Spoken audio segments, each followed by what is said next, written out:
This is the talk of Music City Real Estate.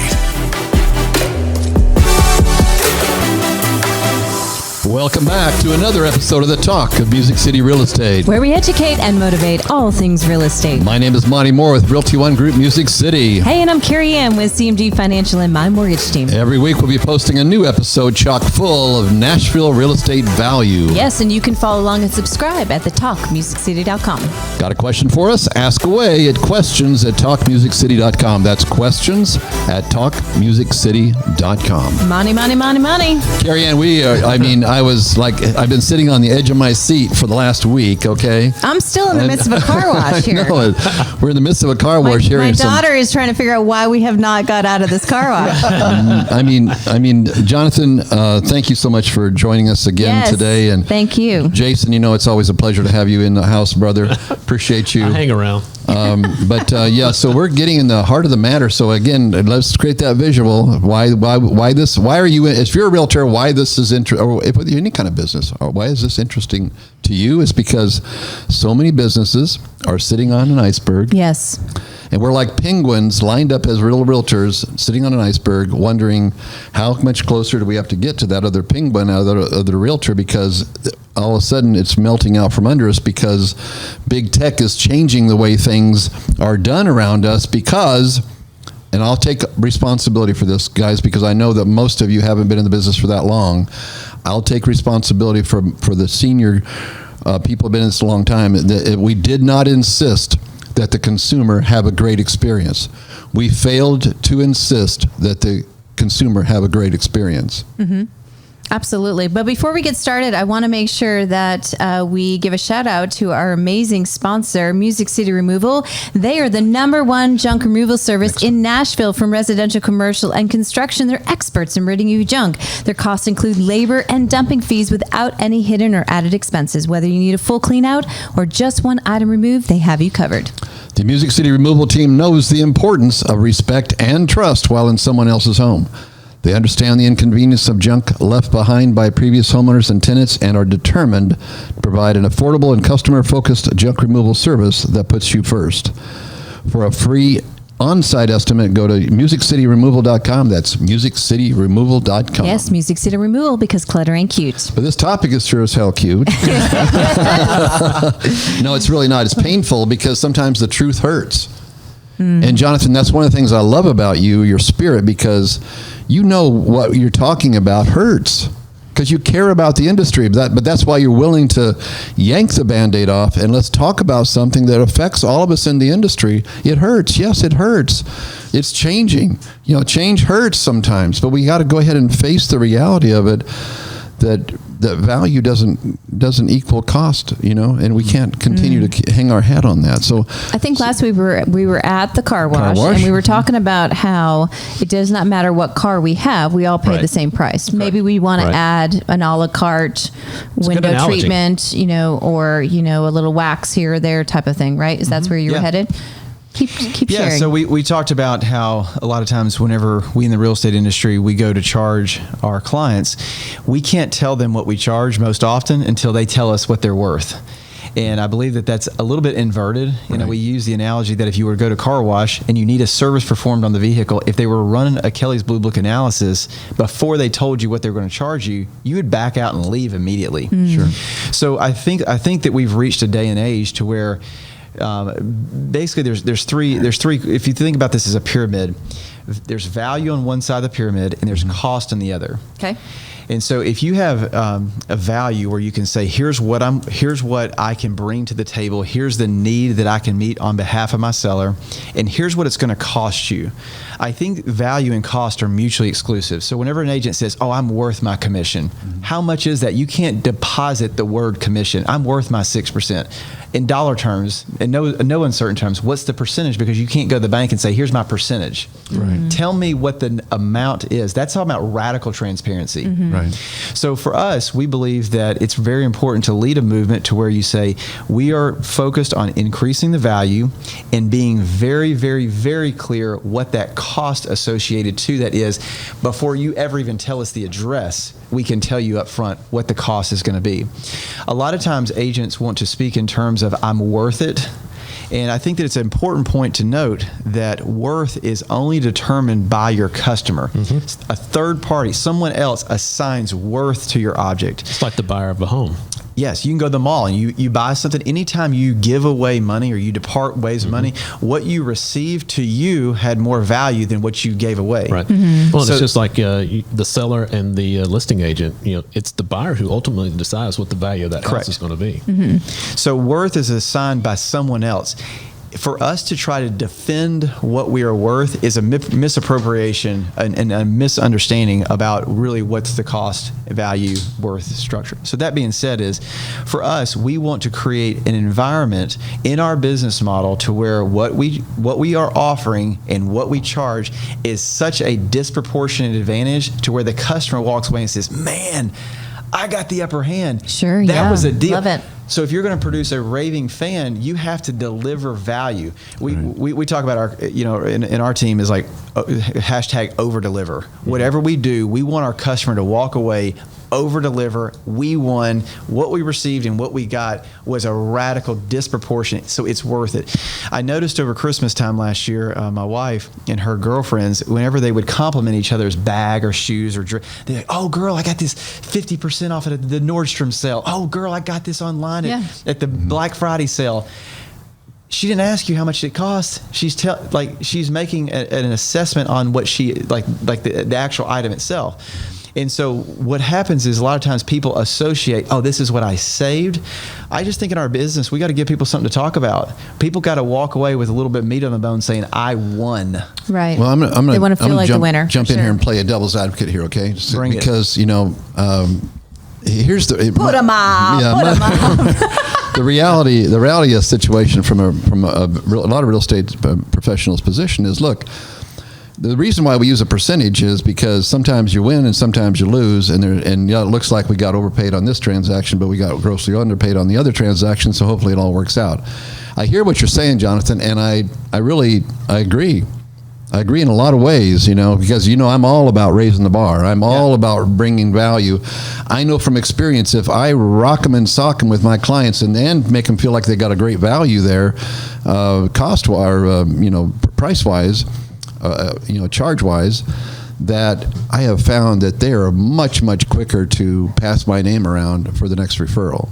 Have you found that out with what you're doing? Yeah, well, you talk about like I'm doing all this work and sometimes they work, sometimes they don't work. There's fallout rate. I would say that if an agent is in a position to where they lose and they feel like something didn't mature, that's really a function of your business model. Your business model is broken. Right. I don't ever feel like I lost though, because I just recently did 2 deals for free. And I did that on purpose, meaning I wanted to do that out of the kindness of my heart. I didn't have to tell them that I did that or whatever. I think it was a stepping stone, to make me better. It allowed me to train in that field, to understand a little bit more. So I think it also starts with us. Like we put the term that we lost when really you should have twisted it and learned something from it. You didn't, take something good of it, because if you want to be the tortoise of your business and be the long haul and win the race, you've got to be willing to take the good and the bad with it all. So let me frame it like this. I had a client call me last week and said, I've got a house to sell in Tampa, and I got to choose the right agent. I've got 3 people who want to sell this house. Can you just have a conversation with each of the 3 of them and help me evaluate the right one? And they were all the exact same. Well, wait, listen, how did you get that level of trust? Oh, that's a huge level. I think it comes down to principles. It was the onesie he got when he came into when he was in birth. I just want to start I just want to pull back to where it starts. Why she asked you that question? Because you had to develop some trust. Right. I think how did you develop the trust? Because you brought probably a greater value, I'm assuming. Yeah, I think if you sow sparingly, you reap sparingly. I make it a personal mission is I want to leave meat on the bone. I don't want to hey, what I got and what I paid was kind of even. No. I got a mission to where you win every single time. Right, love it. So as far as someone having a level of trust, I believe is because of the mentality of I'm going to sow generously, I'm going to be giving without expecting in return. In this transaction, there's nothing in it for me, but I called and evaluated those agents, and the market in Tampa is very similar to the market in Nashville. Things are selling very quickly, and all 3 agents were telling me how fast things were selling. It sells in a matter of 5 or 6 days, and they all said the same thing. So this was considered a very high price point in that area, and all of them, I could hear them salivating on the phone, like, we're going to get this commission. Sure. And the one guy, I asked him, I said, do you ever feel like maybe like if you were to charge this commission or this percentage on this house, that maybe your average price point, let's just take your average, what's your average price point last year? It's like 400,000. I said, if we paid you just on your average price point, what you are willing to, why should we anchor you at a high price point to give you an above that? And he said, well, you know, Jonathan, sometimes things don't work out, and you got to take the good and the bad and the wins and the losses. And I said, so basically you're telling me you're a socialist. You told me you told me you've been in business for 27 years. You didn't tell me you were a millennial. You didn't tell me you were a socialist. I mean, like, what are we talking about here? Right. If I'm a consumer, I don't want to be a blended average. Right. If I perform for someone who did not perform, if that's an issue, that's a function of your business model. That has nothing to do with me, the consumer. I'm not offsetting your losses, if that makes sense. So I think that it's important whenever an agent wants to, to have this mindset of just because you charge more does not make you worth more. And just because you charge less does not mean that you're worth less. Right. And so many times we get our identity tied up in what we charge, and like, oh, I'm a luxury agent. I sell rich people's houses. I'm worth more. You're intertwining your identity, and it's really not from a place of value structure. You feel like you're worth more because you're charging more. I've just made it a mission is like, you know what? I'm going to always create a gap. What I charge and what I deliver, there's going to be an advantage to the customer, because these are warm marketing dollars that I'm deferring into that audience that will become a raving fan. Does that make sense? Absolutely. It does. So I think that when you lead with empathy, there's something called an empathy map that we have done in our business modeling. What is the customer seeing? What is the customer hearing? What are they feeling? What are they doing? And you start to ideate what the customer's pain points and what their desires are in that empathy map. You really start to uncover is like, you know what? We've got to get better on behalf of the customer, and my identity cannot be tied up in what I charge. And I really just kind of fell. I mean, after 18 years, this is my 18th year. We are done, I guess, roughly over 2,000 houses now. And so when you get to, we've been in Forbes magazine, Inc. 5000, and I don't say that to say, look at me. I say this as, we've learned some things that work. We've learned some things that don't work. Right. And this is not just something that we pull out of the sky and test. We asked hundreds and hundreds and hundreds of customers, what do you want? Tell us what you want. And I think that for us to have a business model that's been conditioned by decades of industry insiders and then impose that model on the customer is really a lack of empathy, versus asking hundreds and hundreds and hundreds and hundreds of people and saying, you know what, we're going to take the aggregate of this and the most common feedback, and we're going to take what they have told us, and we're actually going to give them exactly what they've asked for.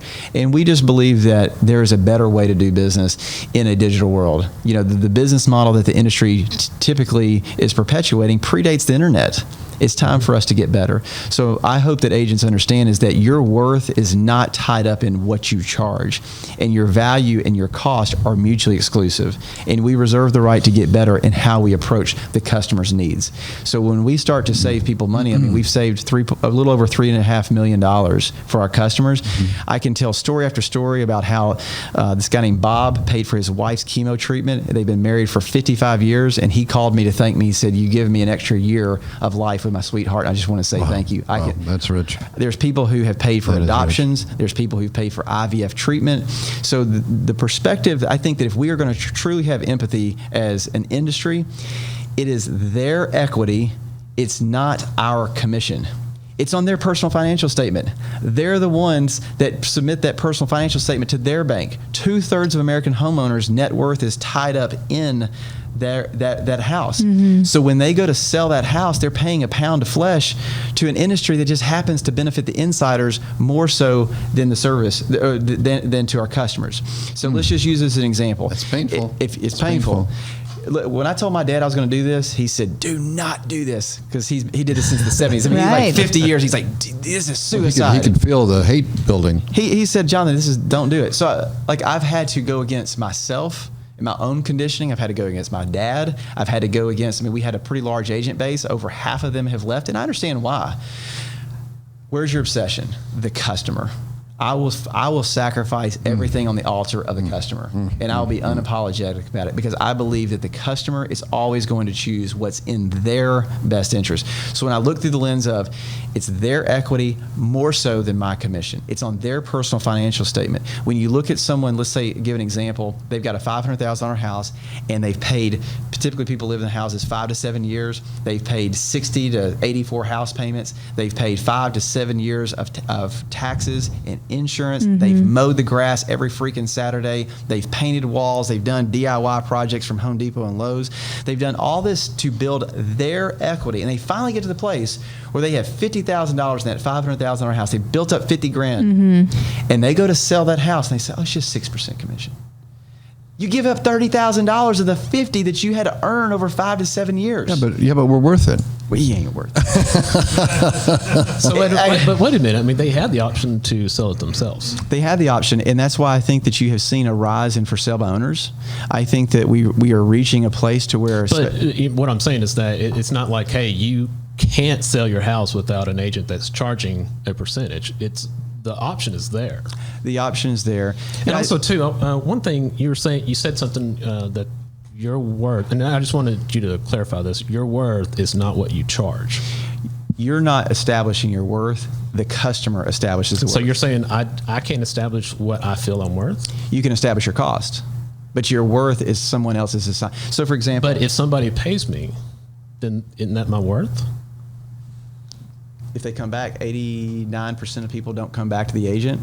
So whenever someone goes to sell their house. Well, yeah, we can go down that rabbit trail, but I'm just saying that I can dictate of what I feel I'm valued at. As long as there's buyers that will buy that. Yeah, but value. I'm saying I can say, hey, you know what?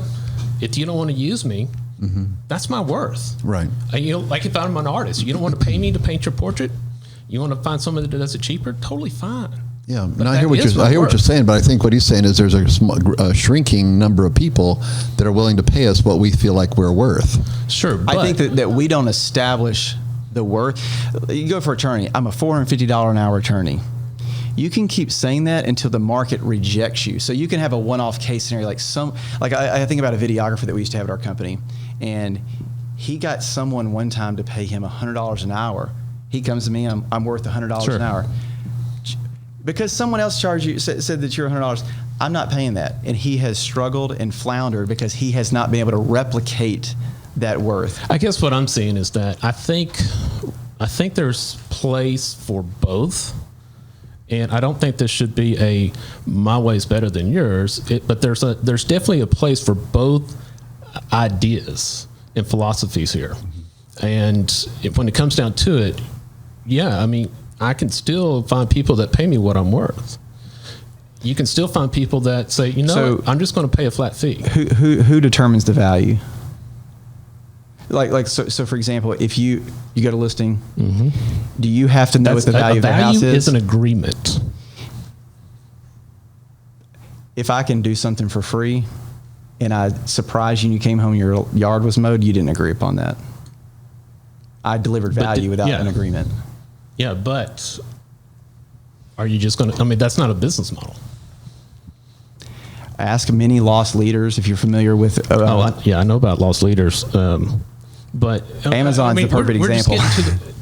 But what I'm saying is that you can't take the value, the worth of somebody away just based on a cost factor. Okay, so I think it's just getting oversimplified. We'll get spiritual about this. There's intrinsic worth and there's extrinsic worth. You take a house in Brentwood and put it in the middle of the Mojave Desert. Extrinsic worth is going to say that house is not worth it because of where it's located. Location. So the intrinsic value of someone is much different. And I think that... Well, it's also when you take one house and it costs $500,000 here, in Arkansas, it may be $100,000. Fair enough.